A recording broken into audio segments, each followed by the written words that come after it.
Esodo estivo alle porte con CAV, concessione autostradale venete, che fornisce i dati delle vetture che transiteranno nelle giornate clou, ovvero 5.000 veicoli all'ora per carreggiata lungo il passante di Mestre, la tangenziale e il raccordo. Strade monitorate da sempre anche dagli agenti della Polstrada del Veneto. Attenzionate speciali perché da Bollino Rosso le giornate del 26 e 27 luglio, 2 e 3 agosto e ancora 9 e 10 agosto in direzione Trieste. Strade con il raccordo aeroportuale che normalmente possono ricevere un transito di 1000-1200 veicoli l'ora e non di più e che invece riceveranno un transito maggiore pari a 5 volte tanto con fenomeni di coda e rallentamenti, ma stavolta in direzione Milano per il controesodo previsto nel fine settimana del 17 e 18 agosto e ancora 25 e 26 agosto. Traffico intenso segnalato anche nei prossimi fine settimana con previsione di sole.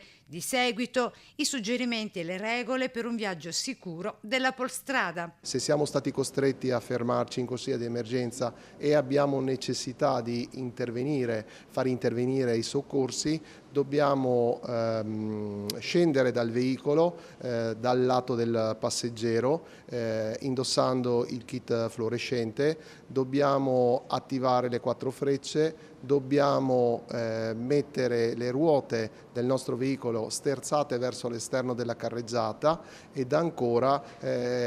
azionare il freno di stazionamento, il freno a mano. CAV inoltre anche quest'anno ripropone l'iniziativa di guida sicura che prevede dal 20 luglio al 18 agosto tra mezzanotte e le 5 di ogni sabato e domenica più il giorno di Ferragosto l'offerta di un caffè gratis ai viaggiatori che sceglieranno di effettuare una sosta nelle aree di servizio di Arino Est e Arino Ovest.